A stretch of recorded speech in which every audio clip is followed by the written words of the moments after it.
O jučerašnjoj blokadi zgrada zajedničkih institucija u Sarajevu razgovaramo sa poslanicom SDS-a u predstavničkom vijeću Parlamentarne skupštine BiH Aleksandrom Pandurević. Dobro jutro i dobrodošli. Dobro jutro, hvala vam na pozivu i pozdrav vašim gledaocima. Evo, izašli ste noćas iz zgrade parlamenta. Možete li nam opisati kako je sve to izgledalo?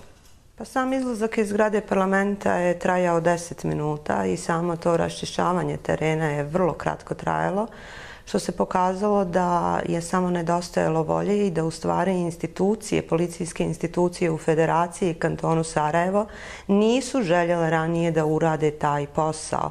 Uradili su ga tek onda kada su vjerovatno postali i snažni pritisci međunarodne zajednice, da se odnosno pojedinih ambasada, da se ta situacija razriješi. Evo, pred parlamentom BiH bili su i navijači, žene SDP-a, mogli su se vidjeti razni transparenti i zastave.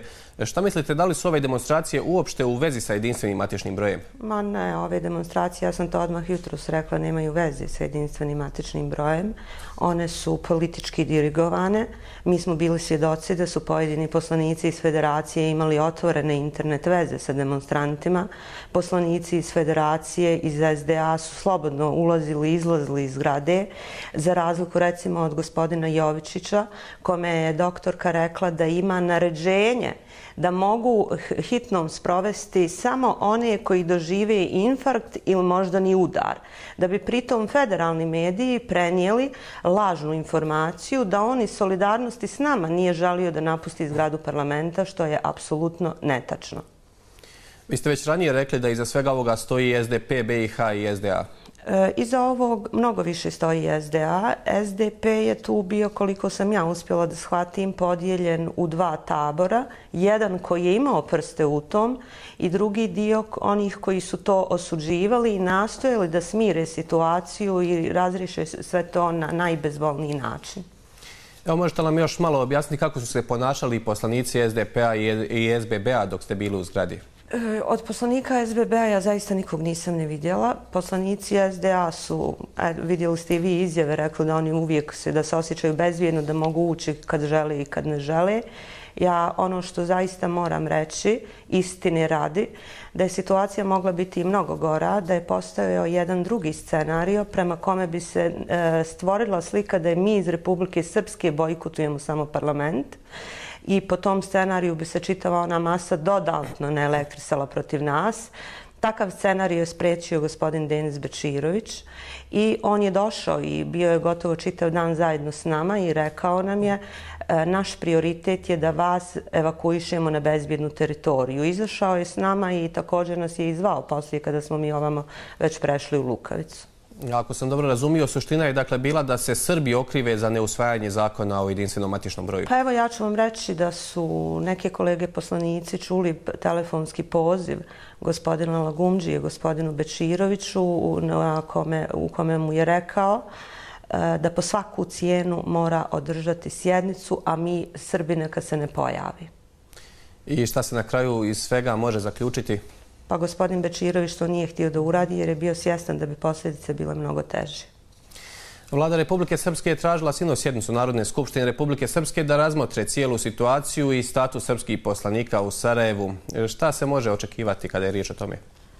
Pazite, mi prvo očekujemo da se raščisti ova situacija. Ovo danas što se desilo, ovo je državni udar, udar na ustavni poredak.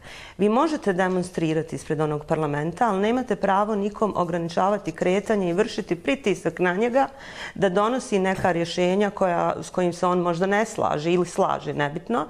To su teška krivična djela koja prema krivičnom zakonu Bosne i Hercegovine predviđaju od 3 do 5 godina. Ja ću vam reći da evo jedan od uslova demonstranata ka nama bi bio i da se ne pokreću krivični postupci protiv njih.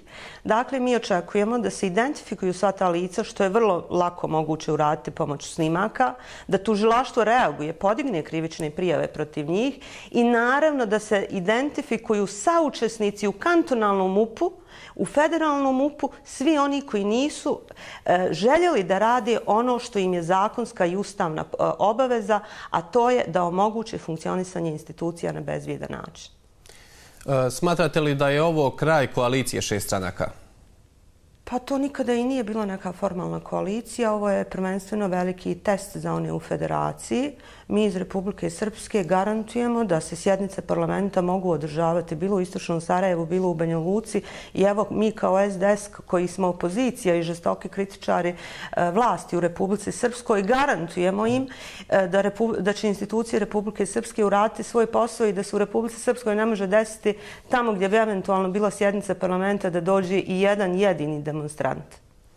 Evo, neki kažu da je izvršen je već udar u federaciji, državni udar u federaciji BiH. Da li je ovo samo nastavak te priče na nivou Bosne i Hercegovine? Pa pazite, kada čujete poruke koje smo večeras čuli od premijera federacije, kada čujete poruke od kantonalnog ministra unutrašnjih poslova, od gradonačelnika Sarajeva, jasno vam je da je ovdje pokrenut čitav jedan sistem i čitav jedan aparat za udar na nas iz Republike Srpske. Uostalom i ti demonstranti su nosili transparente nećemo entitete, hoćemo identitete, rame uz rame protiv fašizma. Evo ja pitam ko su ti fašisti. Kada smo izlazili, skandirano nam je četnici. Znači, sasvim je jasno da je ovdje riječ o nečem mnogo ozbiljnijem. I evo, za kraj noća je tamo bio i Valentin Incko i razgovarao sa demonstrantima, najavio je sjednicu PIK-a. Da li se može očekivati reagovanje međunarodne zajednice i kako? Pa ja očekujem da međunarodna zajednica prvenstveno reaguje prema institucijama federacije koje su danas pale na svakom mogućem testu. Gospođo Pandurević, hvala vam što ste izdvojili vrijeme za našu televiziju nakon zaista burne noći. Hvala vam.